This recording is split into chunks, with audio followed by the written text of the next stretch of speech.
Tapi kalau bicara soal mental memang ini emang agak mengkhawatirkan gitu. Jangankan beli pesawat baru yang besar gitu ya. Kita ngecat pesawat aja diprotes.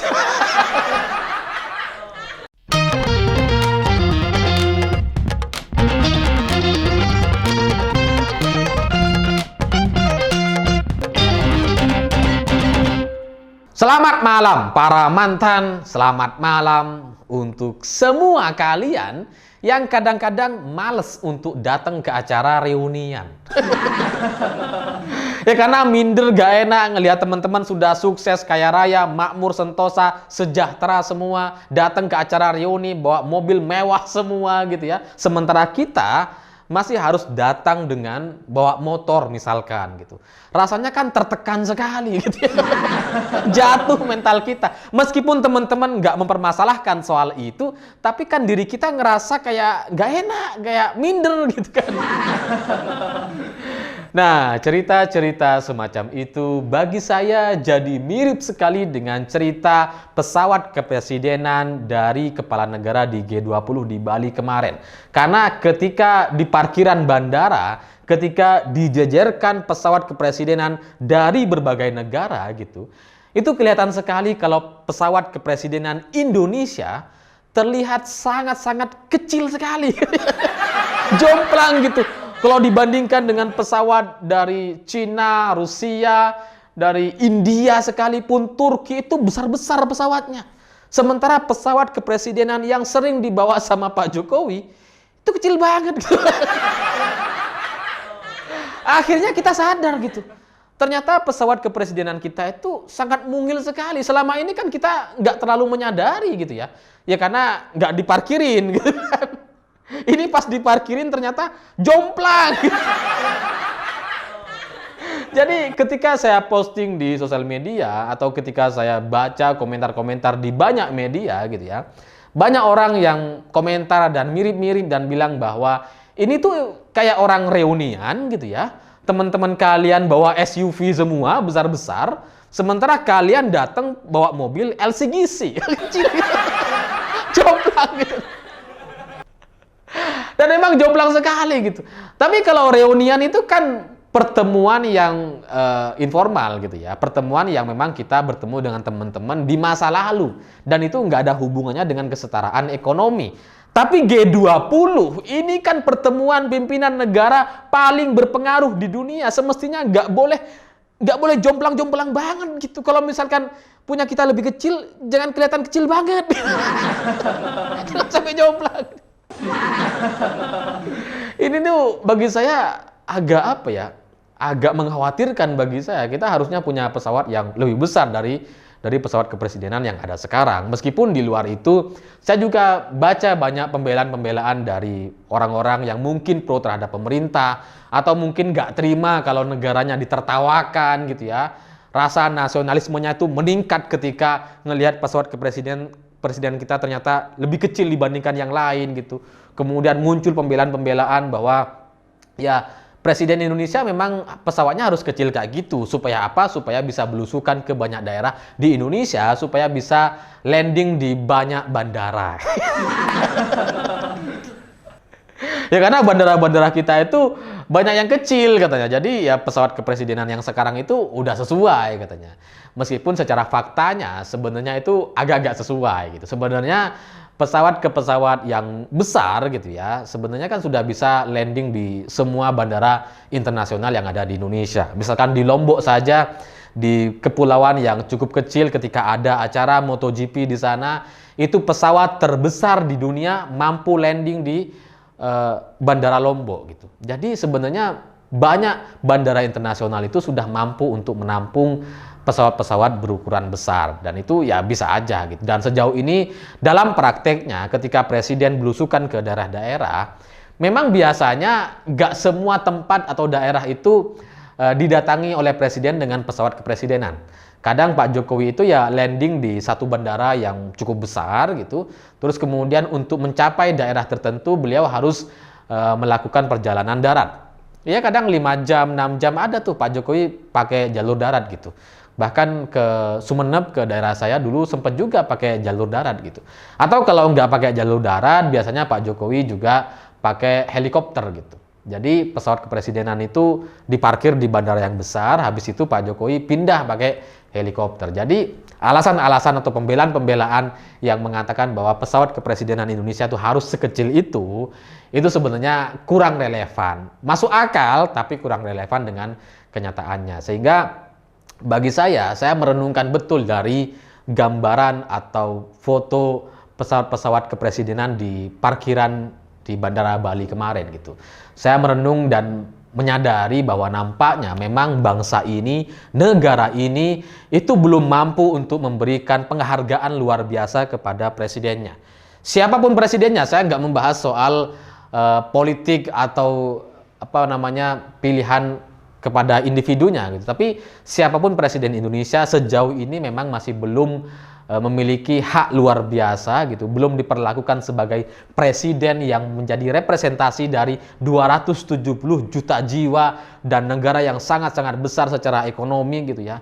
Kita masih belum memberikan pesawat yang layak, yang representatif gitu. Sehingga bagi saya ke depan mungkin harapannya semoga ke depan masyarakat kita dan kita menjadi lebih dewasa dan bisa pada akhirnya menghargai presidennya gitu. Bahwa sebagian orang berpikir bahwa kita nggak perlu pesawat yang besar, nggak perlu pesawat yang mewah, presiden itu nggak perlu bermewah-mewahan dan sebagainya. Saya terus terang kurang setuju karena untuk alasan apapun kendaraan presiden, baik itu helikopter, mobil gitu ya, atau pesawat, itu harus luar biasa. Karena apa? Karena dia satu-satunya presiden di negara kita. Satu-satunya orang presiden Indonesia gitu. Jadi emang pelayanannya atau fasilitasnya harus luar biasa. Itu sama seperti istana negara kita, istana presiden gitu ya. Itu harus mewah, harus bagus, nggak bisa biasa-biasa aja, nggak bisa sederhana gitu. Dan itu memang sudah seharusnya kita lakukan, kita berikan penghormatan kepada presiden Indonesia gitu. Karena jangankan presiden gitu ya, orang-orang kaya saja, orang-orang yang mampu saja untuk membeli gitu ya, untuk beli mobil misalkan, ya ini bicara soal kendaraan, itu kan pasti orang-orang kaya itu punya mobil-mobil yang bagus gitu. Ya minimal mereka kalau misalkan nggak punya sport car, mereka punya Alphard lah, atau punya mobil-mobil yang di atas 1 miliar, atau di atas 500 jutaan gitu. Pasti mereka punya itu gitu. Untuk apa? Ya untuk menunjang aktivitas mereka. Dan itu wajar gitu. Kenapa? Ya karena mereka mampu. Bukan dalam rangka bermewah-mewahan gitu. Jadi saya ingat betul dengan nasihat Kiai gitu ya. Bermewah-mewahan itu sering disalahartikan sama orang. Ketika kamu mampu untuk membeli 5 Alphard, 5 mobil Alphard sekaligus, sementara kamu cuma beli 1, itu kamu nggak bermewah-mewahan, kamu sederhana. Meskipun pakai Alphard gitu ya. Kenapa? Ya karena kamu mampu untuk beli 5 sebenarnya, tapi kamu cuma beli 1. Jadi itu hal yang wajar gitu. Kalau kamu mampu untuk beli 5 Alphard, tapi yang kamu beli malah mobil LCGC, itu kamu bukan sederhana. Kamu zolim kepada dirimu sendiri. Nah, negara ini, bangsa yang sebesar Indonesia ini, menurut saya, ini mohon maaf buat yang nggak setuju dengan ini, menurut saya sedang zolim kepada pimpinan atau presidennya gitu. Yang kurang menghargai presidennya. Padahal kita mampu untuk beli itu. Karena anggaran pesawat cuma berapa puluh triliun sih gitu ya.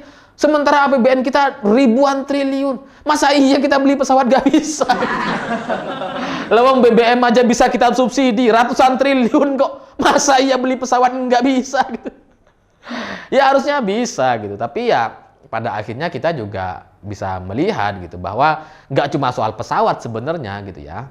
Penghargaan atau penghormatan kita, bangsa dan negara ini kepada presiden sejauh ini terutama di era Pak Jokowi itu memang masih sangat-sangat buruk sekali gitu.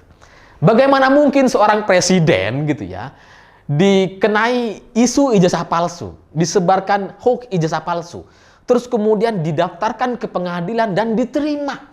Ini penghinaan luar biasa gitu. Tapi kan itu yang terjadi gitu. Pengadilan menerima dan bahkan mau menyidangkan.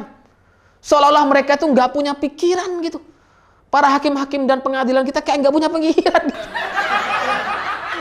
Tapi ya itulah yang terjadi. Memang penghormatan kepada Presiden Indonesia hari ini itu masih belum terlalu bagus gitu. Sehingga kita nggak ngerasa bersalah ketika Pak Jokowi harus terbang ke Arab Saudi, terus kemudian masih harus isi bensin di Aceh gitu ya.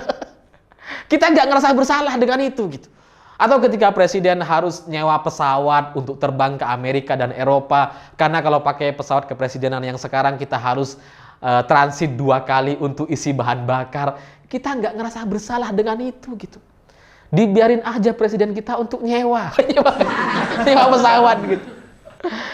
Ya kita mungkin nggak ngerasa bersalah karena kita bukan presidennya gitu ya, atau mungkin kita nggak terlalu merasa memiliki bangsa ini gitu ya, sehingga biasa aja Presiden disuruh nyewa pesawat tuh dianggap biasa, padahal ini sesuatu yang nggak masuk akal gitu, yang keterlaluan sederhananya. Ini sudah zolim kepada diri sendiri gitu. Ibarat orang kaya gitu ya, mau datang kondangan ke acara pertemuan, tapi harus nyewa mobil dulu.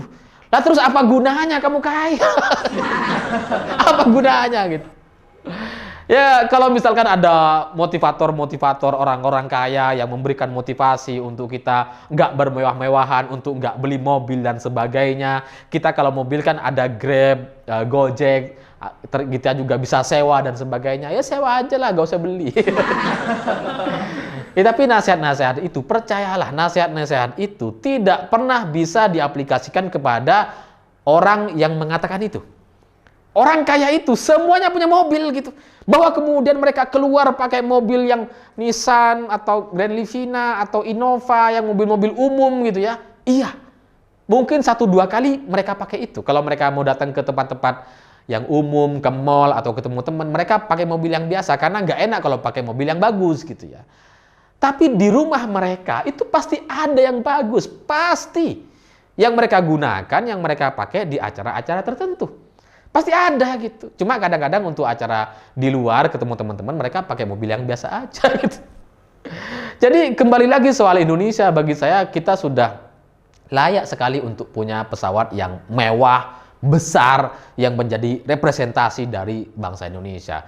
Bahwa pesawat kepresidenan yang sekarang itu sudah lebih bagus dibandingkan pesawat kepresidenan di era Soeharto, iya gitu. Itu yang sudah dibeli di era Pak SBY. Eranya Pak SBY itu mungkin pertimbangannya ya kita harus beli pesawat yang lebih baik dibandingkan pesawat kepresidenan di era Soeharto.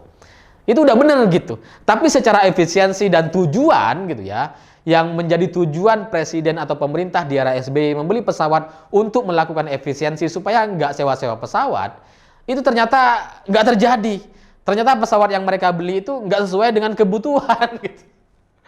Ya karena ketika Pak SBY mau kunjungan ke luar negeri, ke Eropa, ke Amerika juga harus sewa pesawat lagi. Sehingga tujuan efisiensi yang menjadi dasar pembelian pesawat baru itu gitu ya, itu nggak pas gitu. Ibaratnya kita tuh harus beli SUV tapi kita ngincernya LCGC gitu. Nggak pas gitu. Sehingga ya ini memang susah gitu ya. Pesawat ini sudah terlanjur dibeli gitu. Kalau mau dijual, itu kan dulu sempat sama Pak Jokowi mau dijual lagi karena ini kurang bermanfaat gitu kan. Kalau kita mau ke luar negeri juga harus masih pakai pesawat sewaan gitu. Sempat mau dijual, cuma dalam pertimbangannya kalau dijual lagi ini harganya jatuh, sudah berkurang gitu ya. Padahal belinya mahal-mahal, jadinya ya rugi. Jadinya sama Pak Jokowi ya sudahlah dimanfaatkan. Untungnya presiden setelah SBY Pak Jokowi gitu, sehingga dimanfaatkan betul untuk belusukan kemana-mana. Ya cukup bermanfaat lah pesawat kepresidenan ini, meskipun nggak representatif, nggak sesuai dengan bangsa Indonesia yang besar secara ekonomi dan secara jumlah masyarakatnya gitu ya. Sehingga ke depan ini perlu kita evaluasi, dan saya berharap lah agar ke depan kita punya pesawat yang ya sama lah minimal kayak punya Turki atau India yang cukup besar gitu ya. Syukur-syukur kayak punya Amerika atau Cina atau Rusia gitu. Sehingga itu bisa menjadi sebuah penegasan bagi negara ini bahwa kita itu adalah negara yang sangat-sangat besar tuh. Negara-negara yang sama majunya dengan negara-negara lain gitu. Tapi kalau bicara soal mental memang ini emang agak mengkhawatirkan gitu. Jangankan beli pesawat baru yang besar gitu ya. Kita ngecat pesawat aja diprotes. jadi emang mental masyarakat kita itu harus diperbaiki, harus disadarkan kembali gitu ya. Ini terlepas dari siapapun presidennya nanti gitu ya. Entah kita suka atau nggak suka, tapi ketika sudah jadi presiden, kita harus sepakat bahwa dia harus mendapatkan fasilitas yang sangat-sangat layak gitu. Terserah kita mendukungnya atau enggak gitu. Menjadi pengkritiknya atau pendukungnya, terlepas dari itu memang Presiden Indonesia harus punya pesawat yang bagus dan baik, yang representatif ke depannya. Dan semoga dari gelaran G20 kemarin ini menyadarkan kita semua bahwa kita tuh harusnya punya ya pesawat yang sebesar itu gitu. Dan kita mampu sebenarnya, sekali lagi, karena anggaran kita ribuan triliun gitu ya, kita subsidi BBM ya triliunan juga gitu. Masa untuk pesawat kepresidenan nggak bisa gitu? Harusnya kan bisa gitu. Jadi ya semoga di masa yang akan datang mental masyarakat kita jadi lebih baik, kita jadi lebih sepakat untuk banyak hal gitu. Sehingga ketika misalkan presiden selanjutnya mau membeli pesawat kepresidenan yang representatif, yang bagus, yang baik, yang kalau ke Amerika nggak perlu sewa pesawat, yang nggak perlu ngisi bahan bakar berkali-kali di perjalanan gitu ya. Ya semoga itu bisa terlaksana di masa yang akan datang. Saya pikir itu, terima kasih sudah menonton. Begitulah kura-kura.